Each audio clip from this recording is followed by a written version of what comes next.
시청자 여러분 안녕하십니까? 출발 성공 투자 박민영입니다. 안녕하세요. 김수정입니다. 새로운 한 주가 시작됐습니다. 이번 주에는 크리스마스 연휴가 있어서 원래였으면 참 설레고 또 산타 랠리도 기대해 볼 수 있을 그런 한 주가 됐을 텐데요. 하지만 지난주에 FOMC 이후로 3대 지수가 3거래일 연속으로 하락하면서 주간 기준으로 주요 지수가 모두 다 하락으로 거래를 마쳤습니다.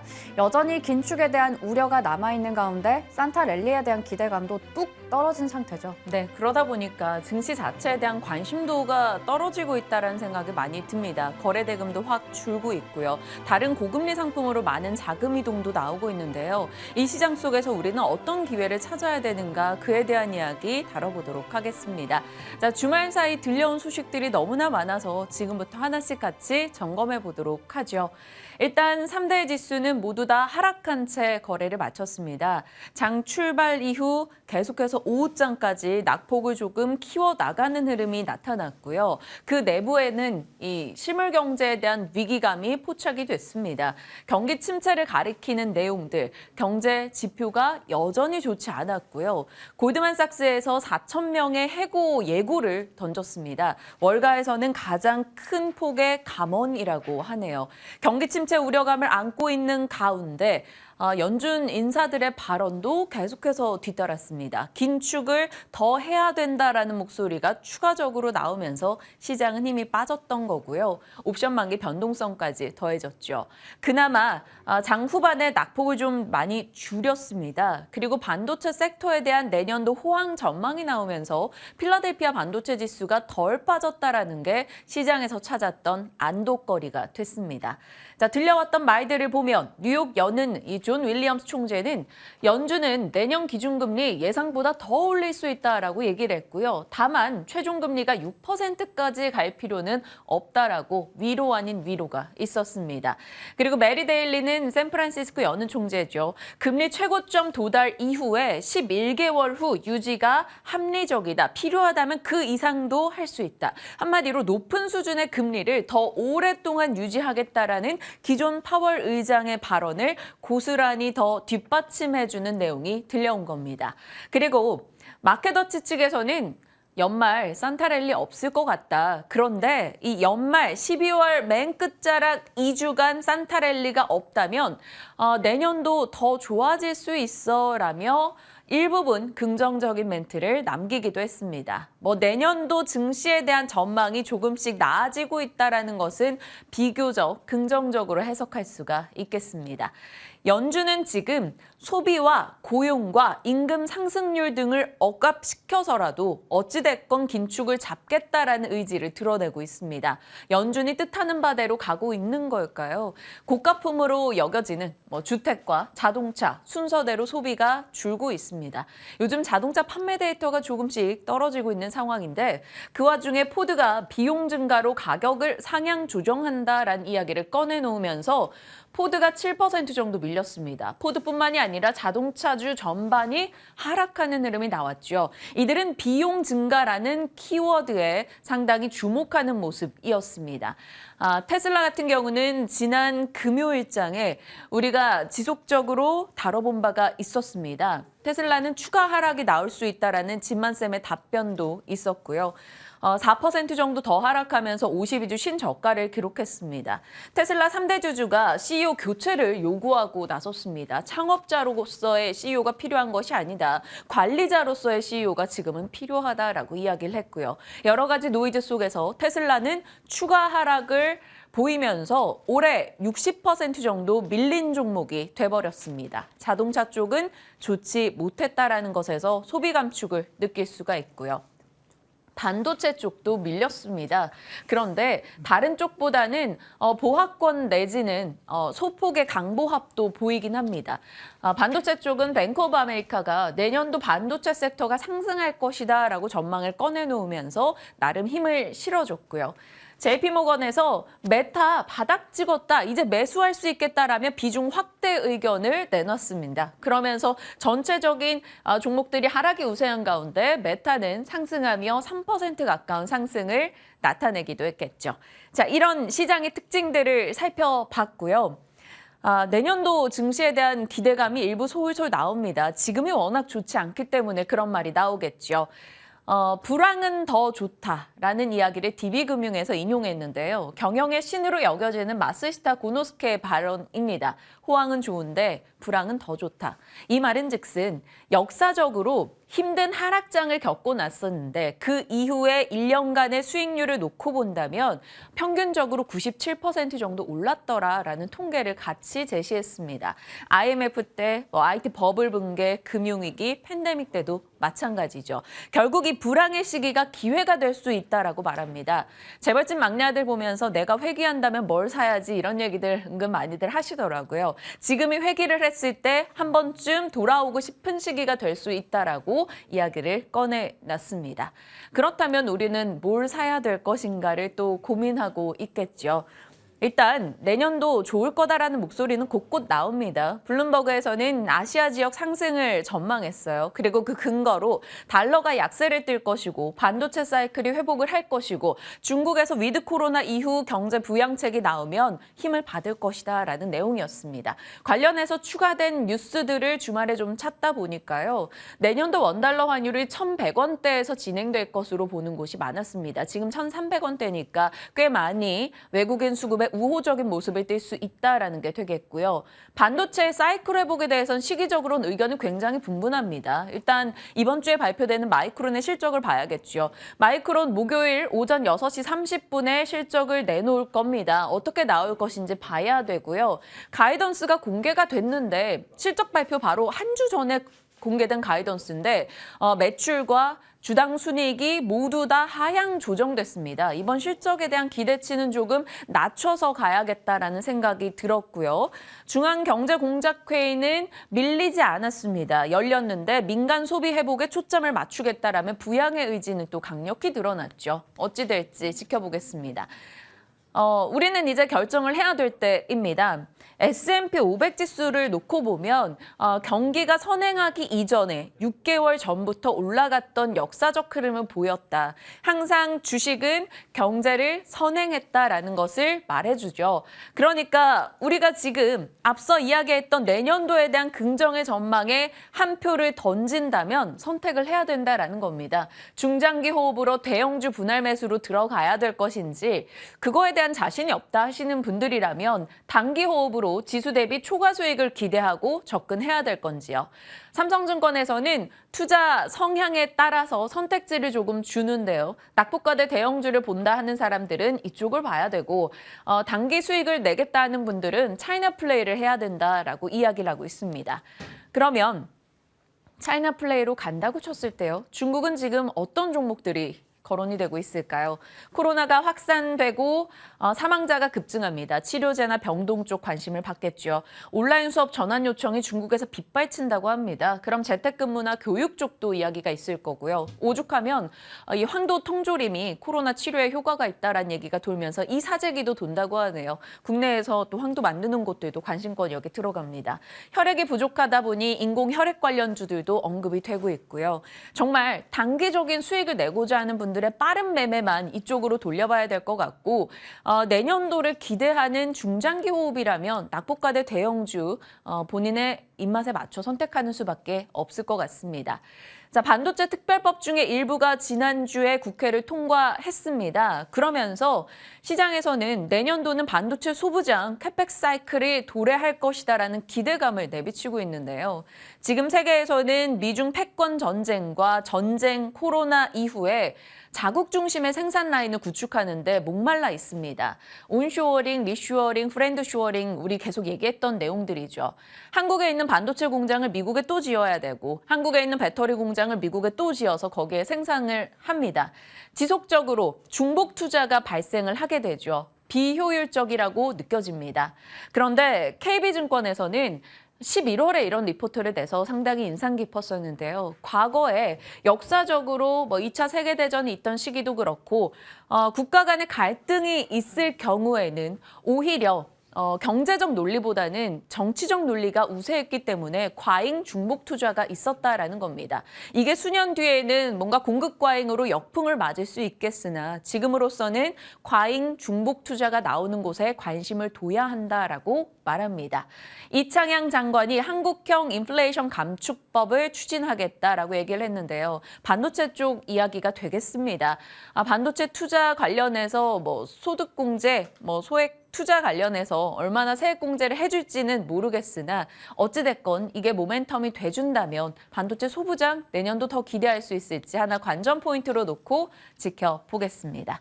오늘 다양한 섹터도 다뤄볼 텐데 저는 시장 흐름과는 무관하게 위성 얘기 나눠보고자 해요. 네, 저는 대우조선해양 한화그룹에서 드디어 인수했다 이러한 뉴스 전해드리려고 합니다. 먼저 첫 번째 페이지부터 보시겠습니다. 21년이라는 정말 오랜 기다림 끝에 대우조선해양이 드디어 새 주인을 만나게 됐습니다. 지난 16일에 한화그룹과 산업은행이 대우조선 인수 매각과 인수와 매각과 관련해서 본계약을 체결했는데요. 대우조선해양은 정규장에서도 2%가량 올랐다가 오름폭을 좀 반납한 채로 마감을 지었습니다. 하지만 시간을 거래해서 3% 가까이 추가적으로 올라갔습니다. 이제 남은 절차는 바로 이게 될 텐데요. 공정거래위원회와 유럽연합, 일본, 중국 등등 이렇게 8개 경쟁 당국의 승인 같은 국내외 인허가가 남은 상태입니다.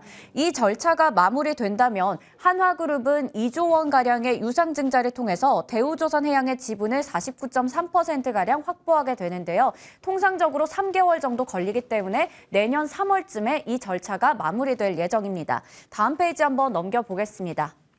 이렇게 된다면 한국의 조선산업은 현대중공업그룹, 삼성중공업, 그리고 한화 이렇게 새로운 빅3 체제에 들어서게 되는데요.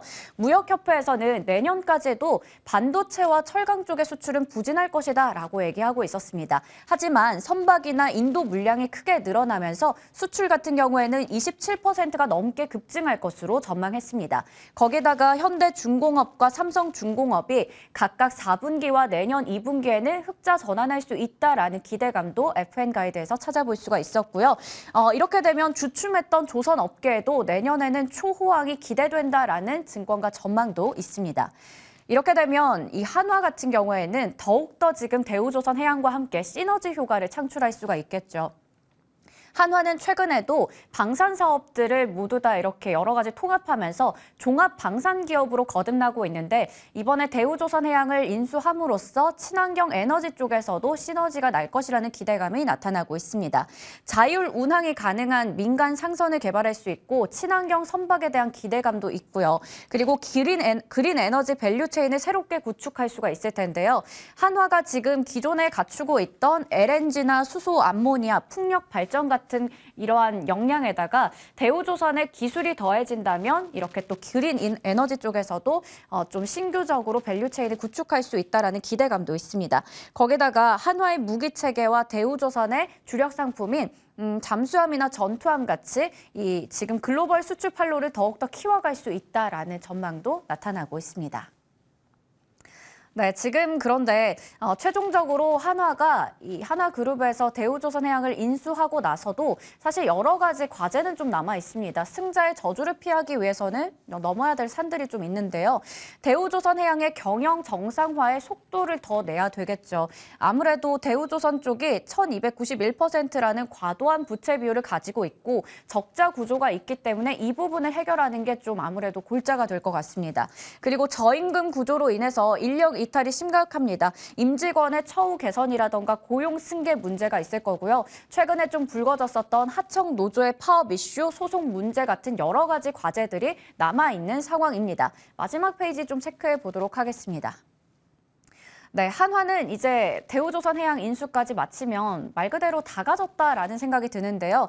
진정한 M&A의 제왕이다라고 붙여봤습니다. 1981년에 김승현 회장 취임 이후로 한화는 끊임없이 M&A를 지속했는데요. 방산, 석유화학, 레저, 유통, 금융, 그리고 태양광, 수소, 거기다가 항공우주, 이번에 조선까지 말 그대로 그동안 가지고 있지 않았던 기술은 M&A를 통해서 확보를 했고요. 갖추고 있었던 부분은 M&A를 통해서 경쟁력을 더욱더 키워가면서 사업 영역을 고도화시켜 갔습니다. 이제 국내 계열사가 올해 상반기 기준으로 93개에 달한다고 하는데요. 이제는 이렇게 육해공을 다 갖추게 된 한화, 거기다가 새로운 주인을 만난 대우조선해양, 과연 주가는 오를 일만 남았을지 잠시 후에 여쭤보도록 하겠습니다. 네. 또 큰 이벤트였던 만큼 이 부분에 대한 전략도 챙겨보겠습니다. 지난 금요일장 뉴욕에서 한 종목이 무려 124% 하루 만에 올라갔습니다. 뭐 하는 회사인가 들여다봤더니요. 인공위성 촬영 영상 그리고 위성 데이터 분석 솔루션 기업이라고 합니다. 이 업체가 M&A가 된다라는 내용이 화제가 됐는데요. 인수를 하는 측에서 주당 25달러였던 이 업체를 주당 53달러로 쳐주고 부채까지 땡겨가겠다, 갚아주겠다라는 내용이었습니다. 파격적인 이야기였죠. 그러다 보니까 관심을 더 크게 받았고 무슨 일을 하는 회사인가 시장에 더 알려지게 됐습니다. 자, 인공위성 관련한 종목들 국내에서도 관련주가 꽤 많죠. 앞서 봤던 그 종목의 관련주로 엮이는 건 셀트랙 I입니다. 주목받게 된다면 이 종목이 가장 탄력적인 흐름을 보일 수가 있겠죠. 하지만 인공위성 관련한 종목들 다른 종목들과 동일하게 올 한 해 흐름 그렇게 좋지 않았습니다. 하나 에어로스페이스만 긍정의 흐름을 보였는데 아마 이것은 방위산업 쪽에 좀 더 초점이 맞춰진 덕분이겠죠. 다만 긴 시계열로 놓고 봤을 때 인공위성 관련주 지금부터 조금 꾸준히 관심을 둬도 될 것인가 확인하고 싶어서 오늘 이슈로 넣어봤습니다. 자, 위성 시장을 보면 전체적인 위성 시장 규모 자체는 그렇게 크게 증가하지 않았습니다. 그런데 위성 발사 대수는 말 그대로 급등을 보였는데요. 이 말은 즉슨 위성을 발사하는 데 들어가는 비용이 정말 현저하게 낮아졌다라는 겁니다. 이건 대중화가 될 수 있다라는 걸로 여겨지겠죠. 글로벌 위성 대수는 2030년까지 지금보다 15배 정도 증가할 것으로 보이고요. 가장 최근에 과기부에서는 위성 활용은 삶과 밀접하다. 10년간 170여 개를 우주로 보내겠다라고 이야기를 꺼냈습니다. 왜 우주로 보낼까요? 사실 지상통신이 안정적이라면 우리는 이런 위성통신에 대한 관심도를 그렇게 높일 필요가 없을 겁니다. 그런데 우크라이나 전쟁이 터졌죠. 그리고 우크라이나에선 러시아의 포격으로 인해서 통신이 망가졌습니다. 그때 당시에 우크라이나 부총리가 일론 머스크에게 도움을 요청했고요. 스타링크를 통해서 통신망을 확보받은 바가 있었습니다. 그리고 러시아를 통해서 위성 발사하는 것이 지금 거의 불가능해지다 보니까 세계 각국에서는 자체 우주 인프라를 구축해야 되는 상황에 처했습니다. 그래서 위기로 인해서 위성 시장에 대한 관심도는 더욱더 올라갔고요. 세계 우주 산업 시장 규모가 1,444조 원, 가늠도 안 될 정도인데 여기에 50% 정도는 800조 규모가 위성 사업이라고 합니다. 인공위성, 왜 이렇게 관심을 둬야 될까? 우리가 지금 그리고 있는 미래가 전부 다 위성과 연결이 될 수 있다라는 겁니다. UAM과 자율주행, 사물인터넷, 조금이라도 연결이 지연되거나 느리거나 할 경우 사고로 이어질 수 있죠. 그러다 보니까 연결이 지연되지 않는 쪽에 관심을 올릴 수밖에 없습니다. 지금 우리가 쓰고 있는 위성 같은 경우는 지구 표면에서부터 36,000km 정도 떨어져 있다라고 하네요. 그런데 저궤도 위성 같은 경우는 짧게는 200km, 많게는 2,000km라고 합니다. 그러다 보니까 표면에서 좀 가깝다 보니 더 빨리 통신망이 돌아갈 수 있다라는 거고 그것으로 인해서 이러한 산업들이 더 원활하게 작동될 수 있다라고 시장은 말합니다. 그래서 위성에 대한 관심도를 올릴 수밖에 없다라는 거고요. 지금 5G도 아직 제대로 안 잡혔는데 6G 얘기가 너무 이른 감은 있습니다. 그런데 2030년도에는 6G 세상이 도래한다라고 하고요. 그걸 위해서는 지금부터 부지런히 위성을 띄어 올려야 된다라고 합니다. 그러면 6G 네트워크 관련해서 국내에는 무슨 업체들이 있을까 하고 정리를 좀 해봤는데요. 그중에서 위성 장비 쪽으로는 비상장 회사도 살짝 섞여 있습니다만 우리가 흔히 아는 업체들이 많이 들어가 있습니다. 자, 이 중에서 지금부터 좀 눈여겨봐도 될 종목들이 있을지 한번 관심 갖고 전략 챙겨보도록 하겠고요. 끝으로 가나 볼까요? 네, 요즘에 가장 하루 동안 많이 하는 말이 춥다라는 말인 것 같습니다. 맞아요. 아침에 출근길도 너무 많이 추운데요. 이렇게 이례적으로 기온이 뚝 떨어지면서 정말 한국이 지금 역대 5번째로 추운 겨울을 맞고 있다라는 뉴스도 있었는데요. 북극의 한파가 닥치면서 이런 현상이 일어나고 있다고 합니다. 기후 변화 영향에 제트기류가 느슨해지면서 이 한기가 남하하고 있기 때문인데요. 한파가 지속적으로 이어질 것으로 보이는 상황, 전국적으로 한파가 잇따르면서 동파 신고도 계속해서 접수가 되고 있다고 합니다. 거기다가 내년에는 전기와 가스료가 올해 인상분의 2배 더 상승할 것으로 전망되고 있는데요. 올해만 들어도 37%가량 올랐었는데 여기에 대해서 2배가 더 뛴다라는 소식이 전해졌습니다. 금요일장에서 도시가스 전기 관련주들이 일제히 강한 시세 나타냈습니다. 경동 도시가스 7%대로 한국전력도 4% 가까이 올라갔고요. 한파 관련주들은 그동안 좀 많이 올랐었기 때문에 금요일장에서는 특별한 움직임은 없었는데요. 이렇게 매년 한파가 반복되듯이 매년 한파 관련주, 테마주들의 급등락도 반복이 되고 있습니다. 접근 전략 어떻게 세워보면 좋을지 이야기 나눠보겠습니다. 네, 겨울 테마로 많이 꼽히는 게 바로 이쪽이거든요. 뭐 단기적인 시세 플레이를 계속하고자 한다면 이런 쪽도 좀 체크는 필요할 것 같습니다. 자, 여러 이야기 담아봤고요. 이에 대한 전략 지금부터 같이 챙겨보시죠.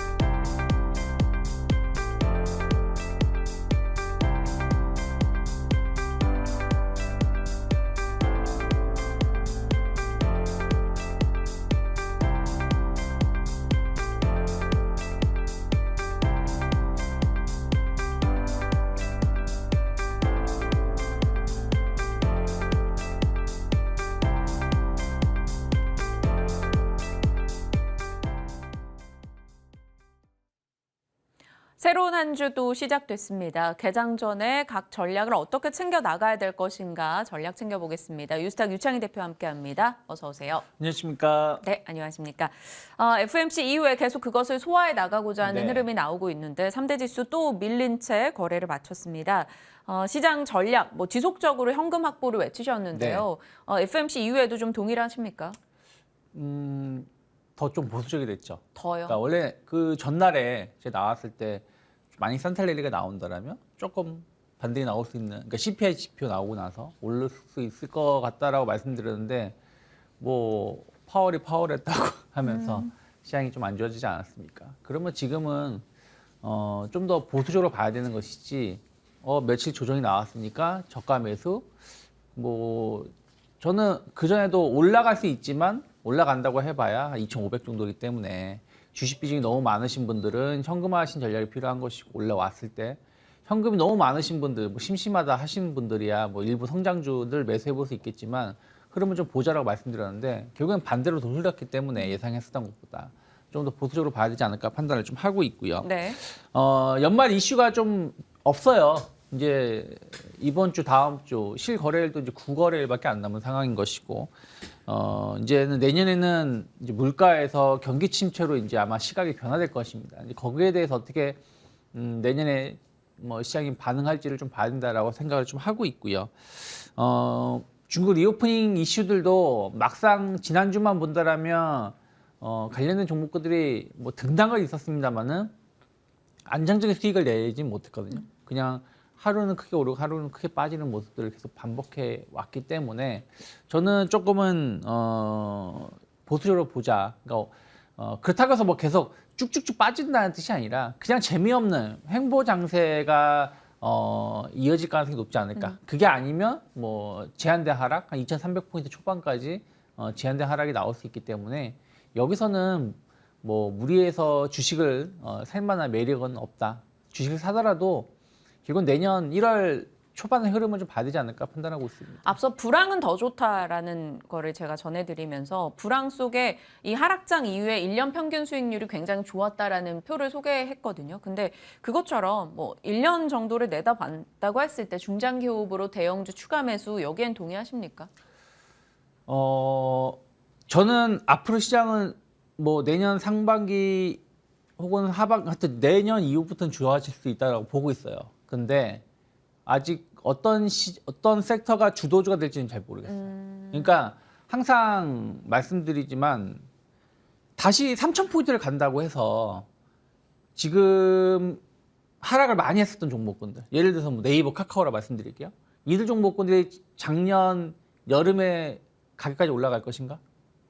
하락이 다시 종합주가 지수가 3,000포인트를 간다고 해서 그동안 올라갔었던 종목이 다시 빠지고 못 갈 것인가? 이건 아니거든요. 그러니까 앞으로 3,000포인트를 갈지 4,000포인트를 갈지 혹은 2,800포인트 갈지 모르겠지만 그 상승을 주도할 만한 섹터가 어디인지에 대해서는 아직 전 확답을 못 드리겠어요. 그럼 그 부분을 찾고 나서 어떤 종목을 사는 게 맞는 것이지 지금 많이 빠졌으니까 이런 종목군도 올라가겠지. 물론 올라가긴 하겠습니다만은 여러분들 생각하는 것만큼의 상승은 안 나올 가능성이 높기 때문에 무리해서 여기서 대형주 어떤 종목인지 모르겠지만 예를 들어서 삼성전자도 마찬가지예요.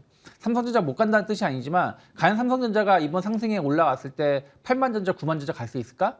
이런 부분들에 대해서는 명확하게 고민을 하고 사야 되는 것이지 삼성전자가 다시 5만 원 초반에 오면은 사야지. 물론 5만 원 초반이면 싸기 때문에 사야 할 수도 있겠습니다만은 이 종목이 5만 원 초반에서 그냥 6만 원와 박스권 흐름을 보일 수도 있다. 그런 것을 생각하고 종목을 선별해야 되지 않을까 판단하고 있습니다. 네, 계속해서 신중을 좀 더하는 전략을 주고 계셔요. 11월부터 조금 보수적인 의견을 많이 주셨고 현금 비중을 지속적으로 늘려보자, 이익을 챙겨보자라는 의견이었는데요. 아직까지는 그 연장선입니다. 주도주가 유창현 대표님 눈에 포착이 되면 또 저희와 같이 호흡하면서 전략 챙겨가죠. 자, 이슈 있었습니다. 대우조선해양 주인 찾았다라는 얘기인데요. 네. 주가도 좀 제자리를 찾아갈 수 있을지 어떻게 판단하세요? 거의 뭐 확정된 거나 마찬가지죠. 물론 이제 국내 승인이 필요한 것도 있고 또 해외 다른 나라에서의 승인도 뭐 필요한 게 있습니다. 근데 다만 이제 현대중공업이 대우조선해양을 인수하려고 했을 때랑 하나가 인수하려고 할 때랑은 좀 다르죠. 왜냐하면 그때는 이제 조선사들에 대해서의 어떤 독과점 우려감들이 좀 있었던 것이고 하나 같은 경우는 조선하고는 관계가 없죠. 약간 방산 부분들이 좀 겹치는 부분들이 있지만 뭐 이 정도 가지고 이 합병을 불승인할 만한 명분은 없다라고 보고 있습니다. 그래서 저는 뭐 기업결합 심사는 무난히 통과할 거라 보고 있고 방산 부분 관련해 가지고 시너지 효과를 좀 낼 수가 있겠죠. 다만 지금 뭐 좀 더 봐야 되는 것은 뭐냐면 앞에서도 말씀하셨지만 대우조선해양의 부채 비율이 너무 높아요. 그리고 여전히 그 현대그룹, 삼성, 대우조선해양 이 세 개사 중에서 실적 개선이 제일 좀 더딘 부분들을 보여주고 있어요. 그런 것들이 앞에서 말씀하신 것처럼 뭐 임금부적인 부분이라든지 생산 효율성이라든지 이런 부분들이 복합적으로 작용하고 있는 것이거든요. 그러면 이 부분이 그동안 어떻게 보면은 정부라 말하긴 뭐하지만 KDB 산업은행이 이것을 좀 커버하고 있었던 부분들이 이제 하나 그룹으로 완전히 넘어가게 되는 거 아니겠습니까? 이것을 어떻게 잘 해결할 수 있을지는 좀 봐야 된다 생각을 좀 하고 있어요. 최근에 보면은 뭐 그 금리 CP 시장 자체가 안 좋기 때문에 채권 시장 자체가 안 좋기 때문에 뭐 롯데그룹 같은 경우도 롯데건설 때문에 대량의 자금을 지원을 했었던 부분들이 좀 있고 이러한 상황은 당분간은 조금 더 이어질 수밖에 없는데 결국엔 그 짐을 떠안는 것이기 때문에 이것이 하나그룹에 대해서 어떻게 앞으로 평가를 할지를 좀 봐야 된다는 것이죠. 그래서 저는 주가 자체는 기대감으로만 올라갈 수는 없다. 현실을 좀 봐야 된다 생각을 좀 하고 있어요. 그래서 하나그룹주들 뭐 하나라든지 하나시스템이라든지 뭐 하나에어로스페이스라든지 관련해서 증자에 참여를 했고 뭐 대우조선해양도 일단 주인을 찾았지만 주가가 여기서 드라마틱하게 올라가기보다는 그냥 좀 행보세 그러면서 좀 분위기를 좀 보지 않을까 판단하고 있습니다. 그러면 일단 뭐 투자 포지션을 취하기보다는 좀 중립적인 시각으로 바라보겠다 이렇게 정리할 수 있을까요? 네, 뭐 전 이거에 대한 M&A에 대해서 매력은 지금 당장 나오는 게 아니기 때문에 조금 더 봐야 되지 않을까 판단하고 있습니다. 좋습니다. 가끔씩요 제가 이렇게 시장 흐름과 무관하게 방송에 막 궁금한 종목들이 생기거든요. 그게 바로 이번에 위성이었어요. 미국에서 그 막사 테크놀로지가 124% 하루 만에 오르는 거 보고 우리는 위성이 어땠더라 하면서 아이디어를 착안을 했는데 뭐 관련주 세트레가이 언급은 됩니다만 위성 관련주들도 좀 보수적으로 보세요. 어쩌세요? 저는 뭐 한국판 나사 그래서 우주항공청 설립이 됐죠. 뭐 내용은 좀 봐야 되겠습니다만은. 네. 그리고 뭐 우주 로드맵 선포를 통해서 우주경제 청사진을 제시했습니다. 그때 하면서 이게 한 달, 두 달 된 것 같아요. 그리고 이제 일론 머스크랑 이런저런 얘기를 하면서 또 협업에 대한 어떤 기대감들. 그러니까 일론 머스크도 스페이스 X 관련해 가지고도 우리나라랑 같이 좀 해보고 싶다. 우리가 원하는 거는 기가팩토리인데 다른 것만 얘기를 좀 했었죠. 뭐 전체적으로 봤을 때 그 우주 산업은 뭐 이게 참 어마어마한 그 경제적 그 효과가 있다라고 해요. 근데 우리나라는 아직까지도 다른 나라에 비교해 본다라면 진짜 아직은 베이비 수준이죠. 네. 이제 겨우 우리나라 기술로 위성을 띄우는데 성공한 정도니까요. 하지만 어쨌든 그런 정도의 기술을 갖고 있다는 것도 대단한 것이고 또 앞에서 말씀하셨지만 러우 전쟁 때문에 인공위성 발사하기도 쉽지가 않거든요. 대부분 러시아에서 좀 발사를 많이 했기 때문에. 근데 이런 것도 우리나라가 또 반사익을 누릴 수 있는 부분들이 좀 있는데 아직까지는 좀 장밋빛 미래다. 아직 이것이 실적으로 얼마나 영향을 미칠지는 봐야 된다 생각 좀 하고 연구 있습니다. 개발비도 정말 많이 들고 엄청 많이 들죠. 네. 그리고 이게 무조건 개발한다고 해서 성공하는 게 아니지 않습니까? 근데 또 주식은요, 이 돈, 뭐 실적 이런 거보다 좀 기대감 때문에도 올라가고 하잖아요. 작년에 막 엄청나게 올라갈 땐 뜨거웠단 말이죠. 작년 얼마나 올라갔나요? 글쎄 뭐 미사일 쏠 때는 조금 올라가긴 했는데 다른 거에 비교해 본다라면 그냥 그때의 반응 정도의 수준이 아니었나 생각을 좀 하고 있고요. 하지만 이제 앞에서 말씀하셨지만 뭐 저궤도 위성이라든지 뭐 6G라든지 이런 거에 대해서 계속해서 주목하고 있는 것 같아요. 그러다 보니까 최근에 통신 장비주들이 이 정도 되면은 조정받을 때 됐는데 하면서도 꾸역꾸역 오르고 있지 않나 생각을 좀 하고 있습니다. 사실 이제 뭐 그와 관련해서는 몇 번 말씀드렸던 부분도 좀 맞아요. 있었고 뭐 UAM이라든지 뭐 자율주행, 사물 인터넷 이런 시장을 계속 확대되려면 6G 뭐 그 이상으로 가야 되는 것이고 또 저궤도 위성이 이런 것을 효율성 더 높일 수 있는 부분들은 긍정적이지만 미국의 어떤 기업이 인수됐다는 거 이슈만 가지고 올라가기에는 상당히 제한적이지 않을까. 뭐 제가 좋은 얘기는 한마디도 못 해드렸는데 조금 그렇게 보고 있습니다. 위성 관련해서는 아직까지는 그러니까 저는 앞으로 시장을 선도할 수 있는 산업이 될 수 있다라고 보고 있는데 우리가 기존에 알고 있는 기업이 아니라 그것을 활용할 수 있는 기업들을 좀 봐야 된다 생각을 좀 하고 있어요. 그래서 정말 위성을 쏘는 회사들을 보는 것보다는 자율주행이라든지 혹은 뭐 UAM이라든지 뭐 사물 인터넷이라든지 이런 쪽에서의 서비스를 어떤 식으로 하고 어떤 식으로 돈을 벌 수 있는지에 포커스를 네. 맞춰서 기업을 선별하는 게 앞으로 맞지 않을까 판단하고 있습니다. 자, 그럼 대표님과 답변에서 내년도를 위한 대형주도 지금은 아니다. 뭐 하나 대우조선도 지금은 아니다. 위성도 지금은 아니다. 그럼 지금 저희 뭐 합니까? 손가락 빨고 있을 수는 없잖아요. 제일 좋은 건 손가락 빠는 게 제일 좋아요. 사실은. 그래요? 현금 들고 있으면은 이게 제일 좋은데 그래도 좀 본다라면 그래도 추세가 살아있고 또 이슈가 있는 쪽을 좀 본다라면 엔터주들이 그나마 좀 낫지 않을까. 뭐 엔터주 얘기한 지가 좀 된 것 같기도 하고 해서 네. 한번 점검 차원에서 좀 언급을 좀 해드리려고 하고 있거든요. 일단은 뭐 중국 한알령 해제에 대한 어떤 기대감들은 계속 나오고 있죠. 뭐 OTT 서비스, 그러니까 물론 그 동안에는 뭐 해적판을 많이 돌았다고 하지만 공식 서비스가 들어갔다는 것 자체가 중요한 것이고 공연이 증가하고 있고 또 매출처가 다양화되고 있다는 부분들 이런 것들이 또 해외 그 글로벌 팬들에 대한 어떤 수익성도 상당히 네. 확 더 커질 수 있다는 생각을 좀 하고 있어요. 그리고 뭐 앨범이죠. 앨범 판매가 계속해서 꾸준히 늘어나고 있다는 걸 본다라면 저는 뭐 안정적인 수급적인 측면에서도 봤을 때 엔터사들은 좀 꾸준하게 보자. 다만 이제 엔터하고 컨텐츠는 다르다고 보고 있어요. 그래서 4대 엔터사, 뭐 하이브, SM, JYP 엔터테인먼트, YG 엔터테인먼트 등이 있는데 저는 SM을 상당히 좀 주목을 해보고 있고요. 아직까지 대장주는 JYP 엔터테인먼트가 아닌가 판단하고 있습니다. SM과 JYP 엔터로 엔터주 조금 추려봤습니다. 섹터에 대한 전략 창의스픽으로도 마무리 지었네요. 오늘 유창희 대표 함께했습니다. 고맙습니다. 고맙습니다.